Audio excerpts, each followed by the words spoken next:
Courage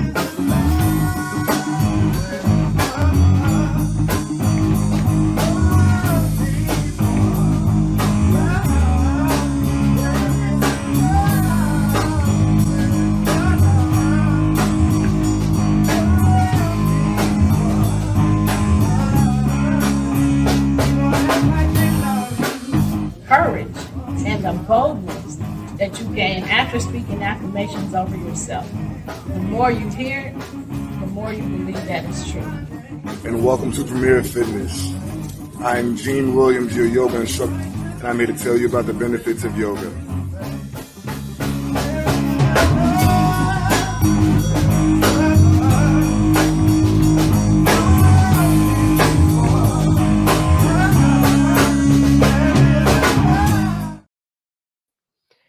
Hey, everybody. Thank you for joining us. You have just tuned in to Where is the Love?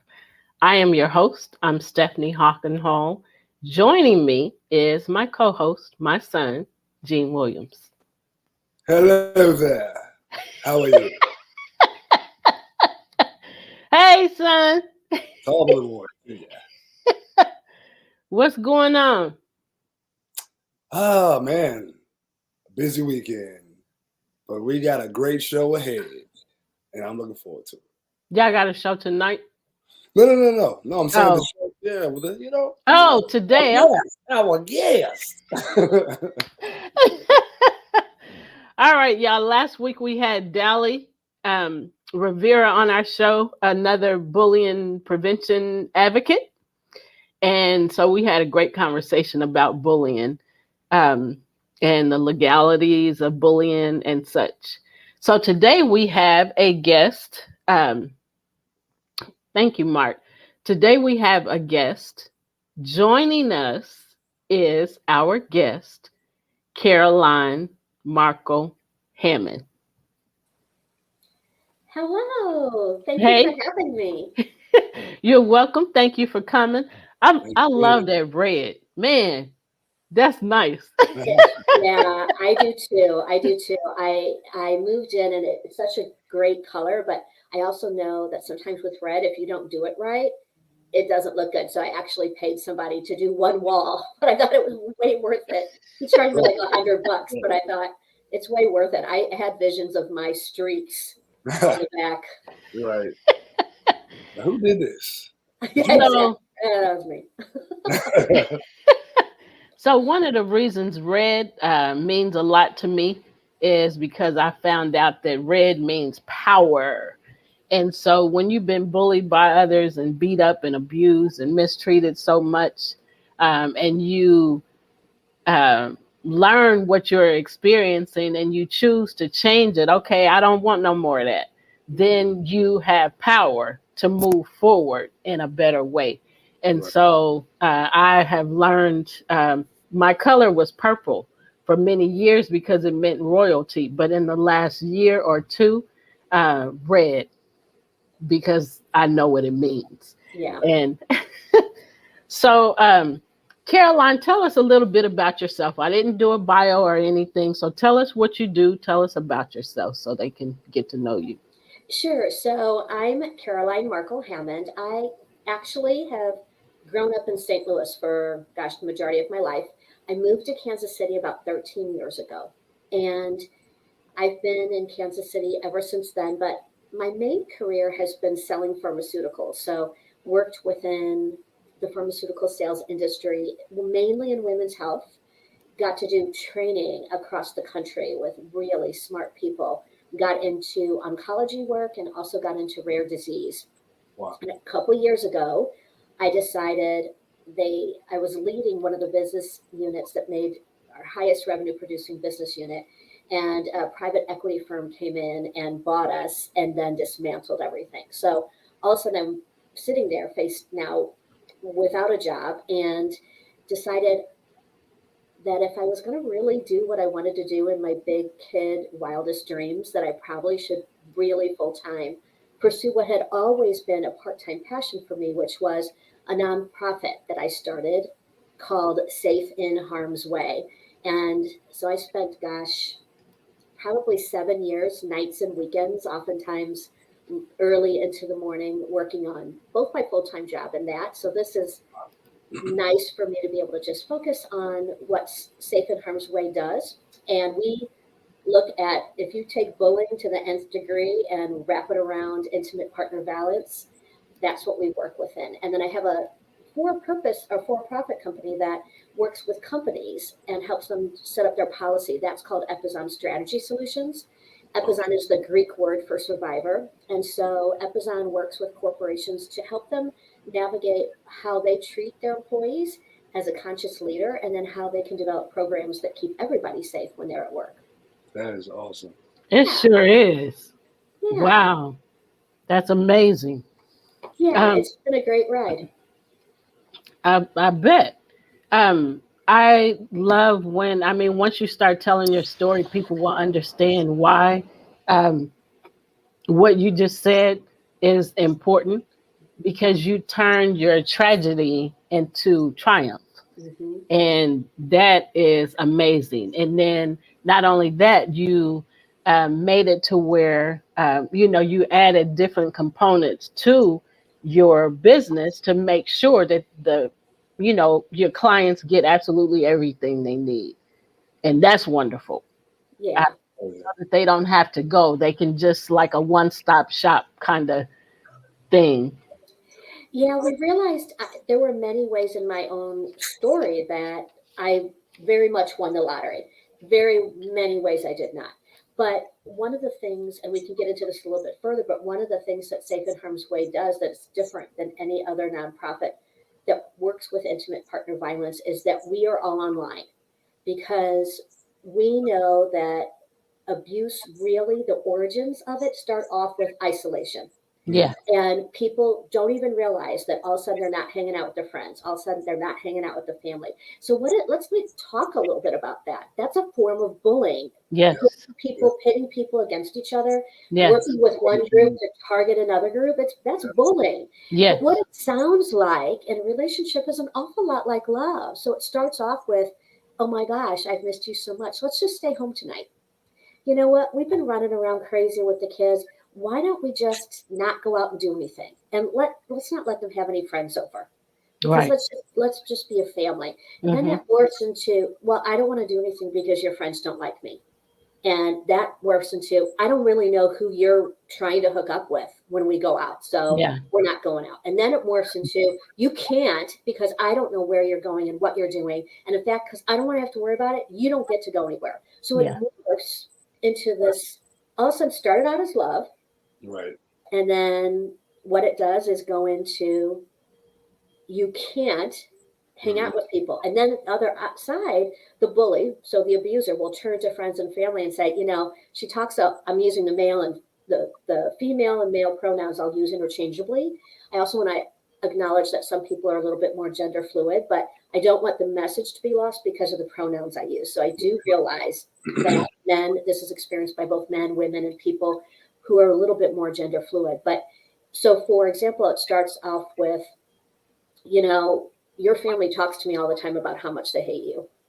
Do you know what your friends say about you behind your back? Mhm. So that abuser, that bully, is working both sides of the equation to keep one person, their target, in the perfect power and control. Yeah. That's the narcissist. Yeah. It is. Yeah. We know them well. Yeah. Yeah. I feel like there should be a database of narcissists. Like, you have to be vetted, but if you've survived one, you should be able to upload a picture that says, these are the red flags. Right. Exactly. Yeah, so we did it all online because a couple things. People are also being monitored financially, so they can't get help and therapy services. So for Safe and Harm's Way, we've had this program in place. It's undergoing a little bit of a revamp, but people can get into group therapy or you can get into individual therapy online. So you pick your time. So you can do it when the abuser's not around. We teach you how to clear your browser. We have safety mechanisms in place, and you don't have to pay for it. So there's no ticker on your account that would ever show a red flag to your abuser that you're seeking help. We do that because then that allows people to not have to worry about it. Oftentimes people lose their cars. That's part of power and control. So it means that they don't have to transport themselves anyplace.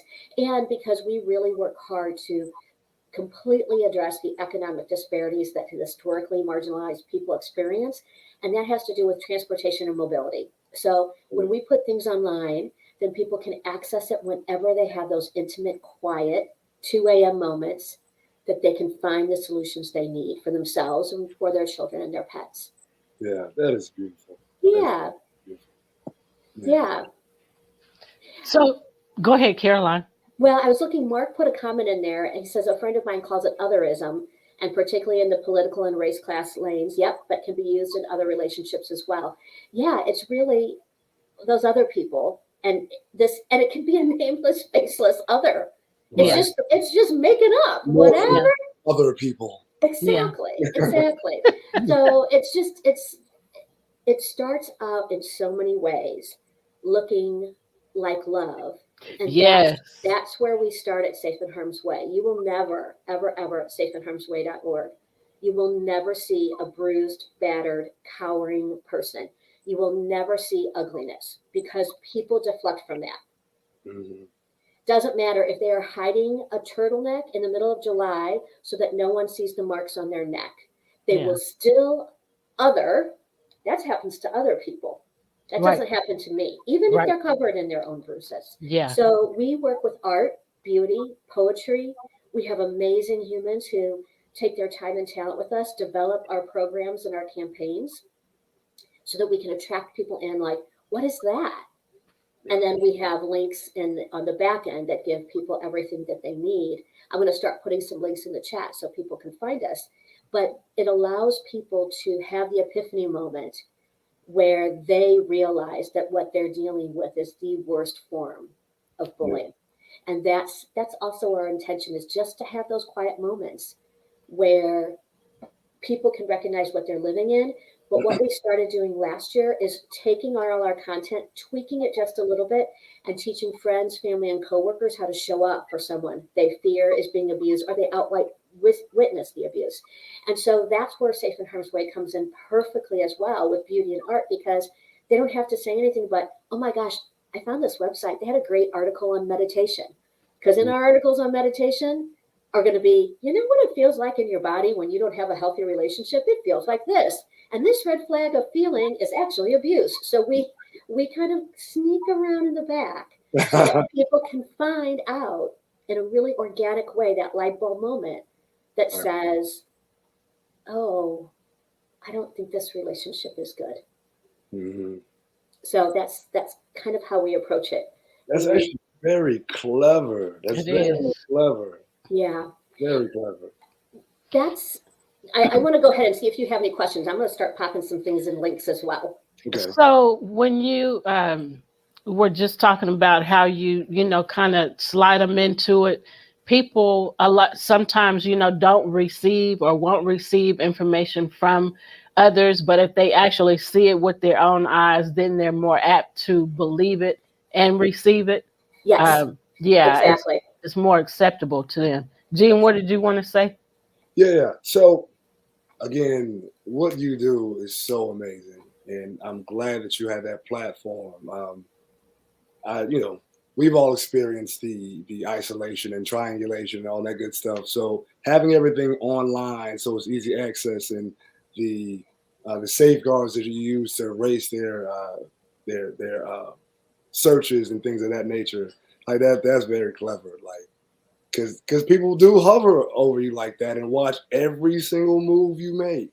Exactly. And exactly. Use it as a mean or a mechanism of control, and it's wild. They do.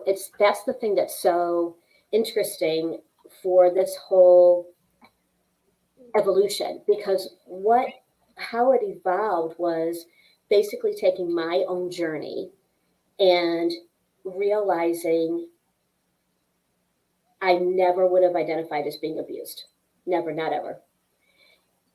People thought we were this golden couple. I thought we were a golden couple. I knew that things were tricky. I oftentimes referred to him as my toughest customer. Mm-hmm. So again, I would never have identified, and this is classic across the people that we work with. But I sure could have told you how sad I was. Could have told you I worried all the time. Could have told you I wondered if he was lying to me. Could have said how fearful I was that he was going to walk through the door and take all the laundry I'd folded and sweep it on the floor because he didn't like the way I folded the towels. Could have told you how scared I was that I'd have to run through the house and I'd have to hide in the bathroom with my back against the wall and my feet on the door so he couldn't get in. Could have told you all of that. Could have never raised my hand to say I was being abused. Yeah. Had people come to me and say, we don't like him. We don't like him. But abusers, bullies, what they do is start with an origin story. And what does that origin story sound like? Oh my gosh, no one has ever loved me like you do. I am so connected to you. I've spent my life, my family's horrible to me. My first wife is a horrible, crazy person. Like, you are the one bright thing in my world. And when someone comes to you, when my friend, one of my oldest friends that I've had since I was 3 years old, he came to me and he said, I don't like him. I can't even tell you why, Carolyn, but I'm telling you, he is not a good man. He's not a good man. And of course, what did I do? You just don't understand him. He's really awkward. He's had a really hard life. He's never had a good relationship. He's going to come around. And so that's how people stay, because they start to put out of their mouths the origin story that the abuser gave them. And they just repeat that all day long. And it doesn't matter where I travel in this world.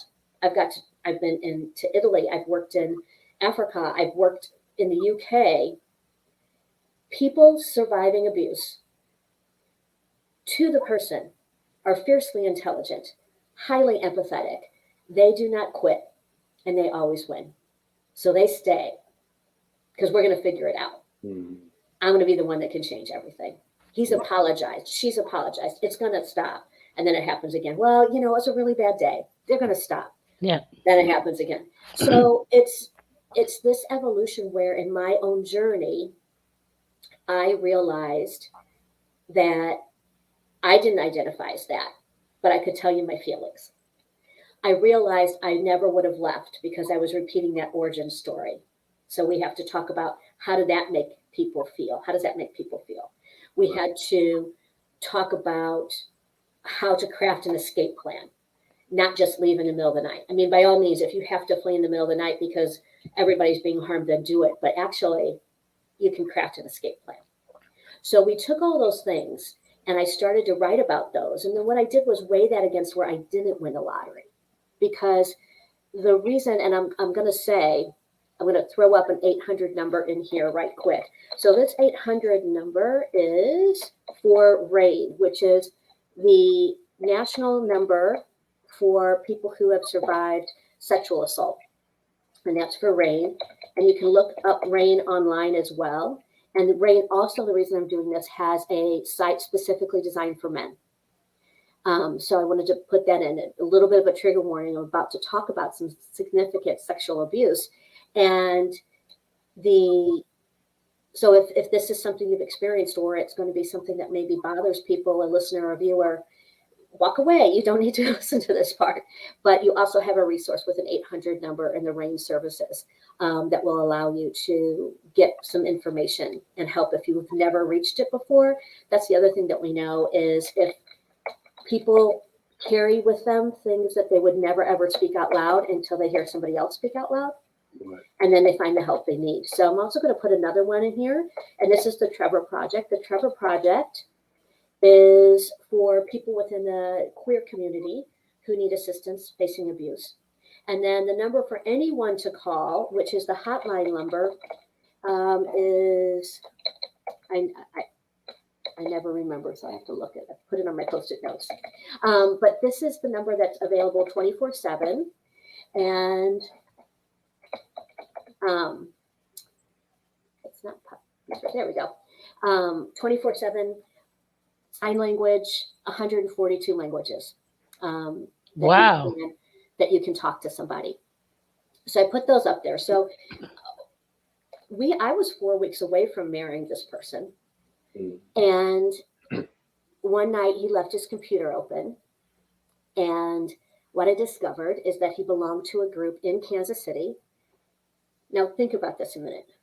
There is a group in Kansas City And that group's devoted activities are to teach men how to drug and incapacitate their significant other, whether male or female, invite other people over, and film them being raped.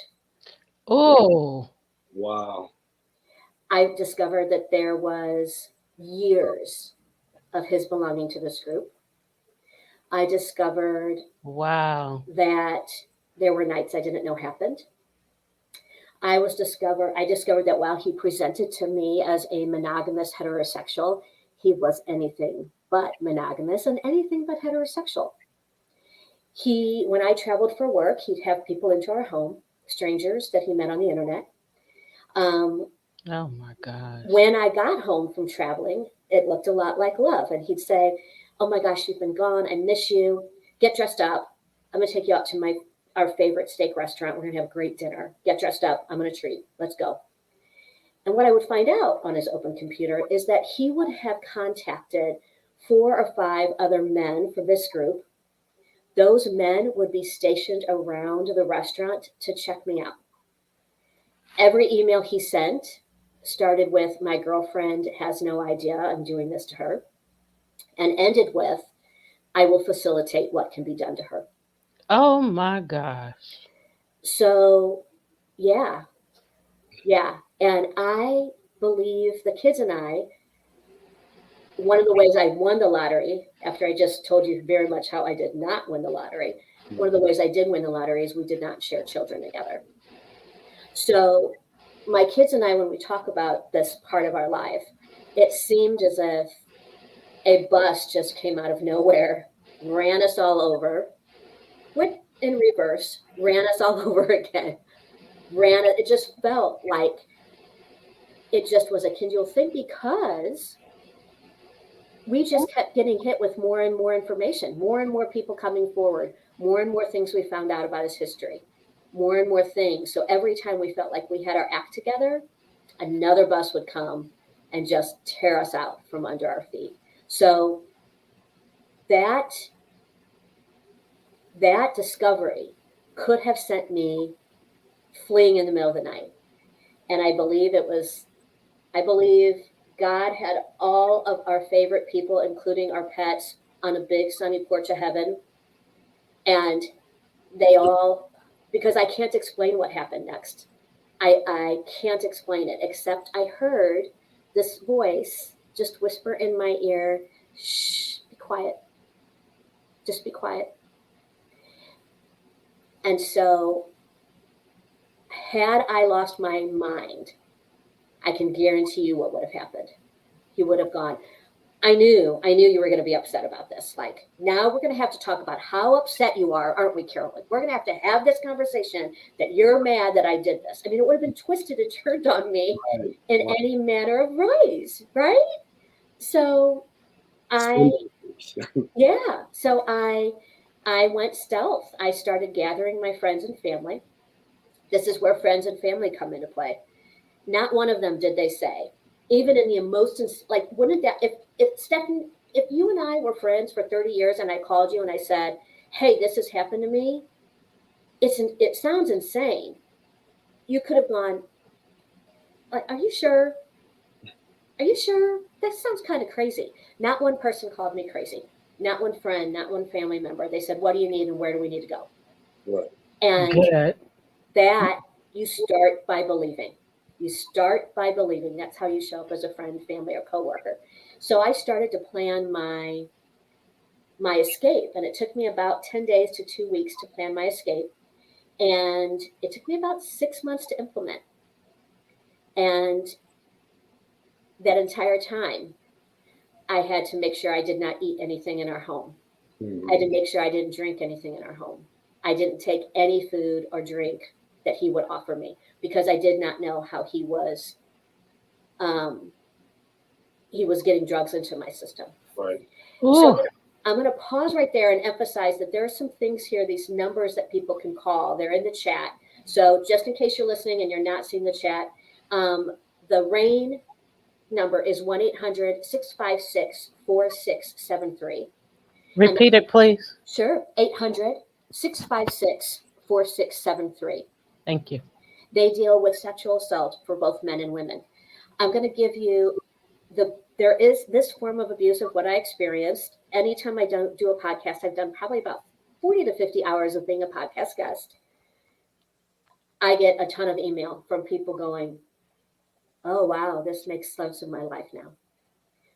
I couldn't explain what was happening to my body. I couldn't explain in the sexual areas of me why things didn't seem right. Mm-hmm. And now it all makes sense. But there's a great webinar that you can watch. It was done by domesticshelters.org. And I'm going to pause in a minute, see if you guys have any questions. I'll put it in the chat. But domesticshelters.org on November 11th of 2021, did a webinar on this exact type of abuse. I did a podcast recently, and I was talking to a licensed therapist about it. And while there were things physically going on with my body, I chalked it up. Well, maybe I rode the elliptical too hard. Maybe, I don't know, maybe I didn't change my underwear fast enough after a workout. Maybe, never in a million years would I have thought, I bet he's drugging and raping me. Right. And had I gone to any healthcare provider, that's what this webinar talks about. And had I gone to a psychiatrist and said, this is what I fear, the woman I did a podcast with said, you would have been put on a psych hold with a 3-day hold and given a series of diagnosis codes as delusional. This is real. This is real. So again, domesticshelters.org, great resource. Look up their webinar from 11/11/21. And then if you need extra assistance, you can look at Safe and Harm's Way. But if you need 24/7 access to care, the best people are RAIN at 800-656-4673. Now I'm echoing. Can you guys hear me okay? Yeah. Okay. Let me pause there and see if we can catch people up. Maybe there's some questions that you have that other people might have. Jen, you have any? Well, that's really interesting that you said that you were being drugged and things of that nature. Unfortunately, you see movies like that all the time. Where you said there was a group. Can you maybe go a little more in detail as to how you found that information? Sure. So on his laptop, when he left it open, I just started searching. We had a pretty significant fight earlier in the evening. Mm-hmm. And I thought, and what he said to me was, go through my laptop. I'm going to keep it open. Now, some people would say, was he trying to out himself? I don't think so. He had conditioned me for 8 years with that kind of stuff. I never would have looked at his laptop, because had I looked at his laptop, I would have got, oh, well, great. You don't even trust me. Really? Seriously? How delusional are you, Carolyn? You have to look at my laptop? I mean, I never in 8 years looked at his laptop in that kind of threat. Why would he think I'd do it now? Right. Until I did. Yeah. So it was actually a group through Craigslist. And it was based in Kansas City. Now, here's when I talk about the truck coming at you. That's egregious. And my brain could process that as horrible. It wasn't until years later, in fact, just recently, that I thought, how many men are in this group in Kansas City?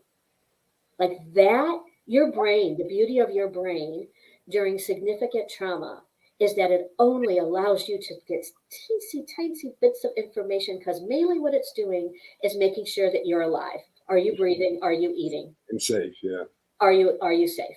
And then once that happens, your brain goes, whoop, here's a little bit more.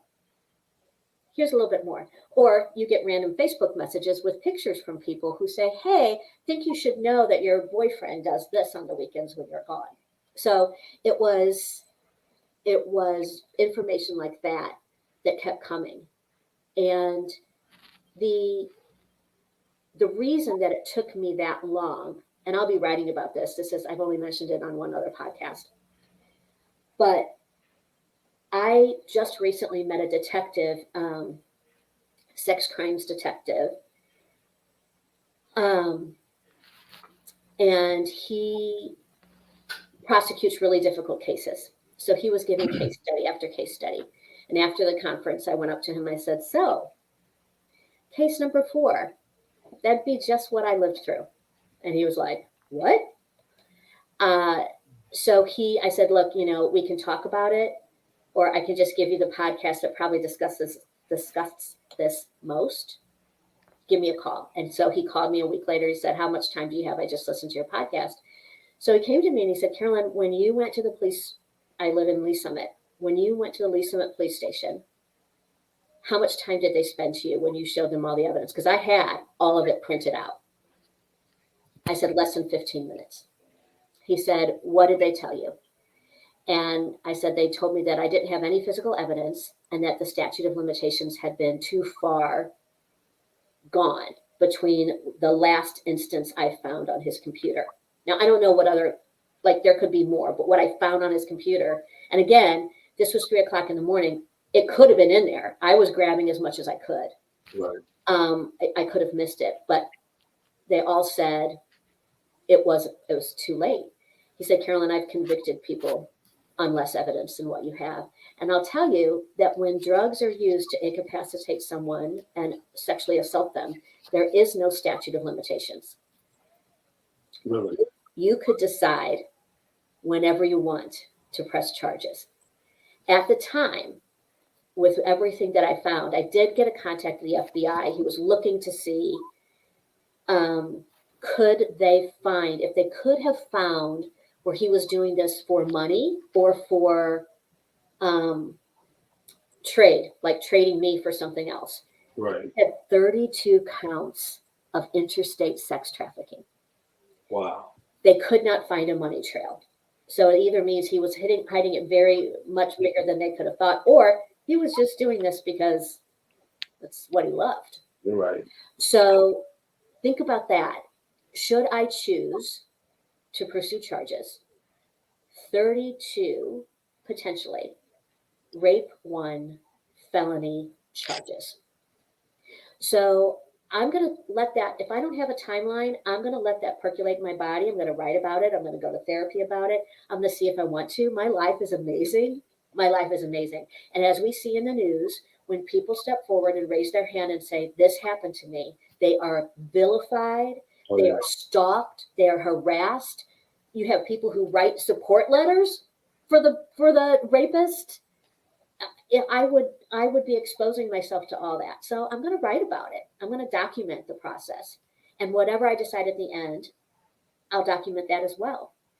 But the one thing that keeps me considering it is there is a group in Kansas City that may still be active that teaches men, on which they are members, how to drug and incapacitate people and rape them.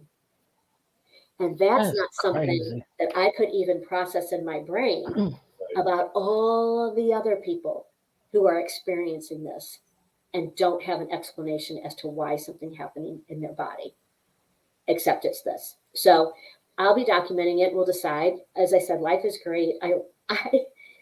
It's a lot of hard work. I was just working with a woman that I mentored today. I said, it is not for the faint of heart, but my goodness, life is so much better on the other side of working through this. Oh my goodness. Mark said he found Rain PSA. If we want, would you go ahead and play it, Mark? Yeah, let's do that. I'm an eternal optimist. Gymnastics Hall of Famer. Mom, nurse, overall awesome human. And survivors of sexual violence. I didn't talk about it. I was told not to talk about it. So I'm here to talk about it. Because I can't stay quiet. I was told I would never escape the darkness. But we have. Because for myself and for you, I wouldn't stay quiet. You may feel broken. You aren't. You may feel alone. You aren't. Because we Didn't stay quiet. I was able to break my silence. Because of those who refuse to stay quiet. I am a businesswoman. TV host, DJ. Activist. Actor. Painter. Advocate. Ally. Survivor. Survivor. Survivor. And we won't stay quiet.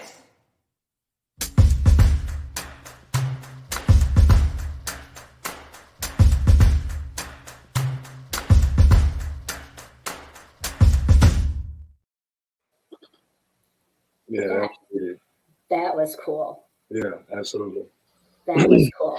If people don't step up and share their experiences with other people, people are just sitting in silence, suffering, suffering in silence, not knowing what the heck is going on or how to handle it, or seeing what's going on, but still not knowing how to handle it, how to deal with it. And shame overcomes a lot of things that happen to you. You don't want to share these embarrassing moments or thoughts with people because you're afraid you won't be believed.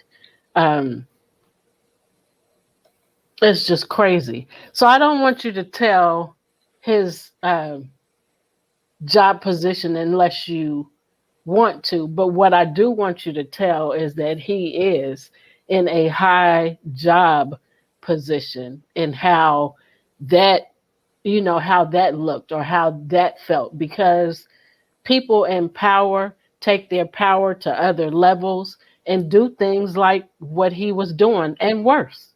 Right, right. I know that I only made him smarter by leaving. I know that I only made him smarter by building an international award-winning organization where we've made 1 billion impressions and opportunities for people to get help. Awesome. I am not going quietly. That made him smarter. He has the ability to travel for his job. He got smarter. He got smarter in how he hides what he does, because he doesn't just do that at home. He knows what to do on the road when he travels as well. He's the senior vice president of a major company. Wow. He's got the collateral and the ability to do what he wants when he wants. And there are people who will protect him for that. That's why also a lot of people don't come forward, because if someone's in a position of power, there's the fear, and then it's doubled, and what can they do to me? And not only from that power perspective, but monetarily.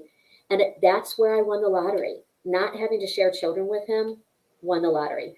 Not having been married. Oh my gosh, had I not discovered this 4 weeks before our wedding, if we had gotten married, would have been far different. Oh, yeah. Far different.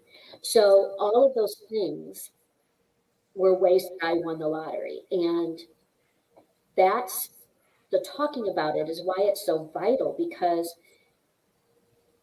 my children and I decided that we weren't going to be quiet, that we were going to take our time in using our voice, but that we weren't going to be quiet. There are some things that I can never say about him legally. Can't say his name. Can't say where he works. But I can talk about, in a broader sense, like I just did, what was done to me. Yeah. And having that kind of abuse of power, and Mark is talking about this, put in the chat, looking at Trump, looking at Epstein, that's a network. Yeah. Yes. That's a network. Yeah. Harvey Weinstein, it's a network. And they get away with it for so long because of that power and control. And because people are willing to stay silent for them. Yeah. Right. And so the more people that we can get together not being silent, then the more people get help. The amount of people we've helped at Safe in Harm's Way, again, 1 billion impressions across the country. And by impressions, that's really important. Why is that important? Because when we look at studies, I'm a data and science geek from all those years of selling pharmaceuticals. We, in our analyzation of the entire country, there are 40% of the population who doesn't even think there are services. There's somebody who's going to go, wait a minute, there's an organization called RAIN that I could get help from? Yes. People don't know. 40% of the population doesn't know. So when we can go out in the community and build awareness and build impressions for people, and we track all that, and we're up to over 1 billion, that's opportunities for people to see the resources, use the resources, tell their friends to use the resources. Yes. That's why it's so important. I've written books. I do podcasts. I do interviews like this. You don't know who's going to hear it, who's going to see it, and who's going to say, you know what? You should check out this chick named Caroline Merkel Hammond. She's got this crazy story. Oh my God, I couldn't believe it. And that person listens to it. You don't have to say, I think you're being abused and you should listen to it because she was abused and she fixed it. You don't have to say any of that. Right. Yeah. You say, oh my gosh, you should listen to that. And again, we need the light bulb moment, and we need a person to hear, you can heal through this. You can thrive after this. And there are people willing to help. Start with safeinharmsway.org and we will direct you to the rest. That is beautiful. So would you say that your company is your, and your advocacy is your way of healing through the process that you've been through? Oh, I would, yes, hands down. If I had not built this, I don't know where I would be. I really don't. It gave me an outlet. One of the things we grew so fast, so we're like starting officially on paper, we're starting year 5. But I've been writing it'll be 8 years since I escaped. I've been writing for 7.5 years. Giving myself a platform. Anytime I got sad, mad, or scared, man, I was writing it. I'm doing YouTube videos. I'm putting that stuff out in the world. We're automating an entire system now where people can share their stories, again, with artwork. You'll see a lot of things, especially during Domestic Violence Awareness Month, and it's all sadness, and it's all, there's no call to action. We are going to have the stories, and we're going to say, and when you're experiencing this is the emotion that it feels like in your relationship. And here's 3 things you can do to help build yourself back up. And here's the connections you can make with community. And then sharing those stories through art, beauty, poetry is going to be impactful for any reader or listener and enable them to start sharing their stories. So that database of stories will be interwoven through our entire website by other people. Again, everything's built on what I did and what I learned and where I won and where I didn't. And I know that I won by giving my own self a platform to talk about it. That's great. So Mark put a couple messages in there. These types of relationships, when folks want to think they are bringing it on themselves. He said some stuff before that. Yeah, I'm looking at his chat. One of the things he asked, which is a really great question, is, Caroline, what do you tell to people who are in these types of relationships when folks want to think they're bringing it on themselves? So when I talk to people like that, you have to unwind. It's like pulling a little bit of string. You have to be careful. You have to always start by believing. And so if someone says to you, this is what happened to me, but you know what? Maybe if I didn't talk too loud, she wouldn't have done this to me. You know, I mean, I was late. If I hadn't been late, maybe she wouldn't have thrown the plate at me. Maybe she wouldn't have tossed the kid on the steps. It's my fault. If I was just earlier, if I was just folded the towels better, all of these things, the blame when placed on themselves also leads to shame and silence. So when I talk to people like that, I really listen to what they're doing. And this is a great thing that you can do as a human who is in love with somebody or works with somebody or family member that you're concerned about. And you know the intimate details about them. You know how incredible they are. You start fueling them. I call it soul fuel. Yeah. So if I'm somebody new comes to me, then I say, you know what I noticed about you? I'll give you an example. It just recently happened. You know what I noticed about you? When you said hello to me, you looked me in the eyes and you smiled. Your smile's great. You know what I noticed about you? I noticed that you asked about me. Do you know how few people ask about me? Thank you for doing that. If you have a friend or you have a family member that you're worried about, you don't start off with, I'm going to have to sit down and talk to you because I think Mark is abusive and I think you need to leave. No. Right. And I talk about this as the easiest and the hardest thing to do. You have to rebuild them from the inside out. You know what? I was thinking about you last week, and I remember that time when we spent the night together in the fourth grade, and we laughed so hard that we were afraid we were afraid we were gonna pee our pants. Do you remember how hard we laughed? Do you remember how much Kool-Aid we drank? I loved hanging out with you then, and I love hanging out with you now because you're one of the most kind, fun people I know. Yeah. Do you ever think, like, I just want you to realize that I'm always going to be a safe space for you, and that there's nothing in this world that you could do that would warrant anybody to be mean to you. So I just want you to know that you're an incredible person, and don't let anybody tell you otherwise. And if you ever need to talk to me about anything, I'm your person. And so it's really taking the time to build them, because there's never going to be this epiphany moment where they go, oh my God, you're right. Mm-hmm. I need to leave. Remember, they're going to start repeating that origin story that the abuser has told them. So you really have to take that long road, because just as this de-evolution of somebody wasn't instant, the revitalization of somebody is going to take a long time as well. Yeah. And no one knows the most intimate moments of that journey but the person living it. So saying, why don't you just leave? Never good. And they may go back again, because a survivor is always judging the amount of fear and the risk of potential of harm and death in any moment. And sometimes they're going to decide that going back is safer than continuing to go forward. And you need to know the statistics around that. They just got changed. When there are guns in the home and a woman or a man is escaping violence, actually it's a woman, this is a female driven statistic. Within the first 3 months, the chances of them being killed increase by 1,000%. 1,000% the chance that they will be killed in the first 3 months that they leave. You can Google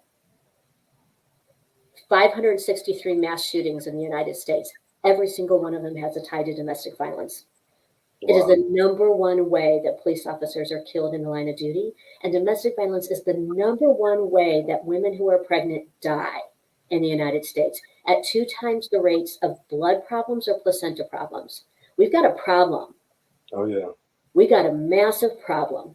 And it all stems back to domestic violence. So again, it's not going to be this, very rarely is it this epiphany moment.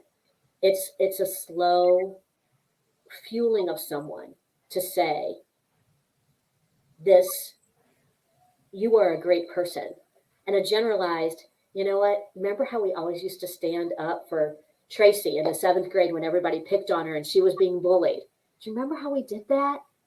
Man, I just think, wouldn't it be great if we could somehow stand up for bullies now? Like, what do you think? Do you see bullying in the world? Like, right. I don't know. Let's talk about that. Let's see how you and I can do that. We used to do that in the 7th grade. Let's say we tried to do it now in our own little community. Right. And then that allows you to give like little tools and resources. I found this great resource on bullying. I found this great entity that works with bullying in the most horrible degrees. So you get to put in your words that inspire a light bulb. And when there's another part of this answer that to Mark's question. When something seems so outrageous, you believe it, but you can also negate it. So, for example, working with a woman, and this was a few months ago, and they're going through the court process, and the lawyer for the man she escaped from said, well, I mean, it's only normal, right? He was really sad that she wanted a divorce. So, I mean, he got abusive. That's just normal. That's just normal. And a person who's lived through insanity like that will go, well, maybe that's just normal. It's not normal. So it becomes a really, you need some nuances on that, but you need to be able to say, you know what? Can you think of anybody else who's mean when they're sad? And if you can, is that anybody you'd want to hang out with? That's not normal. Actually, people go to jail for that. That's not normal. And so do it in a kind way. Not, oh my God, are you so stupid? But gosh, let's think about that a little bit. Like, let's talk about that. And then that allows them to feel more and more safe. And it allows you to be viewed as a trusted space. And you get to keep in contact and fuel that person over the long haul. Does that make sense? Yep. Yeah, absolutely it does. Yeah. Because when you go to somebody and you say, "Oh, I don't like them; they seem abusive," or "I think they're," when you're talking negative about the abuser, then that person don't. I mean, they're already turned off because I'm already experiencing enough hell, with this person, and then you're saying this stuff. So with you saying this stuff, if it gets back to them, then they're gonna abuse me more. Right. And the abuse can get worse. Yes. So, yeah. So by easing into the conversation and just having a conversation, you just gave the answer and said, it creates a safe, place and a safe space for that person to be like, oh, you're talking about how beautiful my smile is. And inside they're like, I haven't smiled in so long because I'm being beat up all the time. Right. So I haven't heard positive and nice things about me. I've only heard negative. And so, that just comforts their heart. And then they're like, man, what? Yeah. Yeah. And then, just start talking about what they are actually experiencing. So that's awesome the way you did that and the way you do with, safe in harm's way. But I mean, it's just awesome that you have learned that the best way is to ease into a conversation and to create that safe space, for the person or the people that you're talking to, and that helps them open up. It does. And I'm gonna give a couple different watch outs about that. So I talked a little bit about the statistics. When somebody's going to decide to kill, they're really not going to discriminate against who's ever in the room. Right. So if you have someone who is a friend who is really navigating violence at home and they call you to come over, you also have to protect yourself and your family. Yeah. And and people are afraid to call. The best analogy that I can use is that I went to a talk and the woman who spoke before me said it's like a shark in the water, that there are some groups of populations, and she called it out. She said mainly it's people of color and it's people in the queer community. It is probably as scary to call the police as it is to not call the police. Yeah. You don't know that if what's swimming around you is a dolphin or a shark. You don't know if it's somebody that's going to protect you or somebody's going to open their jaws and hurt you even more. Yeah. So you do have to be cognizant of that, but you also have to if somebody is calling you over to help you because they're feeling like they need help and they don't want to call the police, you still have to be careful yourself. And you still need to say, so we've got some plans at Safe in Harm's Way where people can communicate with somebody, we call it their trusted soul, in a varying degree of ways. Like if I use music because I love live music. So if I get a text from my friend and Chris says, oh my gosh, I'm flashing back to when we used to dance in those 8th grade crazy dances. Do you remember Talking Heads? We loved Talking Heads. That was such a great, wasn't it fun? I know that everything's fine. If I get, holy cow, I have been listening to Nirvana all day long. I can't stop listening to Nirvana. I know that something's escalated at home because she's jumped from the 80s to the 90s. And then I know, okay, I need to be aware that something could go wrong. And if she calls me and she says, today is a day where all I have done is jam on Taylor Swift, I know I have to call the police. So we do this covert thing. It could be recipes. It could be makeup. It could be, we like music. When I work with people, I set music. What decades are we going in? What's our decade that is good, bad, ugly? Right. And ensure that you can keep yourself safe as well. The other thing about that you need to remember is if you are feeling as if I can't even be around him anymore, I mean, he just keeps going back. Oh, no. No, again, you don't get to look at a situation in which you have not intimately lived and then cut somebody off because you don't understand the dynamics. I'm not saying you keep inserting yourself. I am saying you can send memes that are nice. You can send, I'm thinking about you this morning, again, with a specific call to action of what you remember about them that makes them a great person. You don't have to be in the nitty gritty of it. But when you decide, without any reference point at all, as the intricacies of what goes on in that home, that you are no longer going to associate with somebody, you have done a big disservice to another person. And it's, again, you don't have to invest. That boundary can be through a window and very far away. That's my favorite boundary. I'm going to love you, but it's going to be through a window and a very far away. And that is the form of a every once in a while text and how are you doing? And Mark asked one more question I want to be able to address. Okay. Is when people don't heal, they hurt other people. Oh yeah. Because hurt people hurt people. And that is the case. And that is the case often. And so it's really hard to be involved in relationships with someone who doesn't heal. And in my own life, I've had to put some really hard boundaries in place with people that full transparency, I can't go to a party. I can't even go get a massage. There is not a place, if I tell people what I do, that I don't hear their story. Mm-hmm. Everyone. And so people say, well, that's just what you do because, your mindset is that. No, it's not just what I do. It's what I hear when I pick up my coffee and people ask me what I do. It's what I hear when I go try to have self-care and get a massage and I hear what happens at home. It happens from people I've taken classes from as far as working on my master's degree. It's happened all the time. People, if they don't get that help, will turn around and hurt others. And there's times in this journey that I've had to back away from people I've met along the pathway that don't get the help. And it's love through a window and very far away. But I will not compromise my own journey, and I will not compromise my own safety. And that's something that, again, if you're a fixer, you want to jump in and fix. Right. But you don't do so at the expense of your own self or your family. Yeah. Agreed. Yeah. So we are at the end of our show. I know. It has been fantastic. We have learned a lot. Yeah. Thank you, Caroline. Thank you. Any last words to the audience or to the listeners, Caroline? Stephanie, Jean, I just appreciate so much you having me. People can find us at safeandharmsway.org. Mary at safeandharmsway.org gets everything into our automation. Info at safeandharmsway.org. It's just a generalized email, but we are not a 24/7 shelter. We are all online.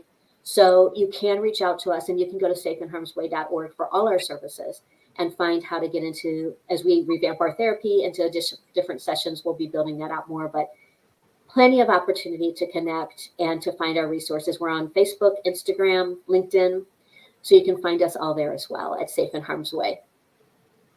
Thank you. Thank you. Thank you. It's an absolute blessing. Thank you for all the information. And thank you for using your trauma to bless other people. Yes. Well, you guys do it every day with what you do. I mean, you do. So it's amazing what you can take from what you've experienced. And I appreciate the effort that you put into this world and how you show up for people. So thanks for what you do as well. Thank you. It's our pleasure to help, open the eyes of people to what they're experiencing and to, offer help in the same way that you're doing. So this is the end of our show. Caroline, if you can stay for a bit, that would be good. If not, then I will talk to you soon, but hopefully you can stay. Yeah, I can stay. Okay, so we are going to play Gene's video, his outro video. This video, many of you have heard before, is what he decided he was not going to take anymore. So listen to the lyrics of the song, and we send you away with peace, and we send you away with love and joy. Take care. See you next Sunday at 5 p.m. Central Standard Time. Take care and bye for now.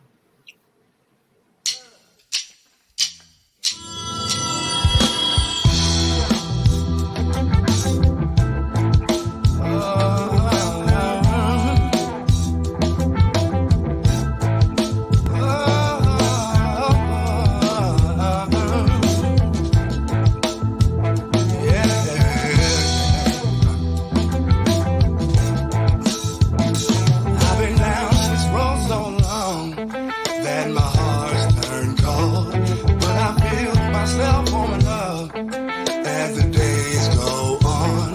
Stuck between a rock and a hard place had become a common thing. But I have the faith to move mountains, as you'll see. Won't let you take it from me. No, no, no, no, no. Won't let you take it from me. No, no, no, no, no. Won't let you take it from me. No, no, no, no, no, no. Won't let you take it from me. No, no, no, no, no. Had my fair share of dark clouds, catastrophes and self-doubts, but I kept my head when I couldn't see how. My strength of will made me proud. Everything falls into place. Gotta take the risk, can't play it safe. Gotta have the faith to move mountains. Then you'll be free. Won't let you take it from me. No, no, no, no, no. Won't let you take it from me. No, no, no, no, no, no, no. Won't let you take it from me. No, no, no, no, no, no. Won't let you take it from me. No, no, no, no. This piece of mind was hard for that I had. Strong resolve at all costs. Had to stop holding on, cutting my loss through the struggle. Paid the cost to be the boss no more. Struggle, just clear sky. Decided to take control of my life. Now I'm not afraid to reach for those heights. Ain't no glass ceilings in sight. Take it from me. No, no, no, no, no. Won't let you take it from me. No, no, no, no. No, no, no. Won't let you take it from me. No, no, no, no, no, no. Won't let you take it from me. No, no, no, no, no. Won't let you take it from me. Won't let you take it from me. Won't let you take it from me. Won't let you take it from me. Won't let you take, won't let you take it from me. Won't let you take, won't let you take it from me. Won't let you take, won't let you take it from me. Won't let you take, won't let you take it. Won't let you take, won't let you take it from me. Won't let you take, won't let you take it from me. Won't let you take, won't let you take it from me. Won't let you take, won't let you take it. Won't let you take, won't let you take it from me. Won't let you take, won't let you take it from me. Won't let you take, won't let you take it from me. Won't let you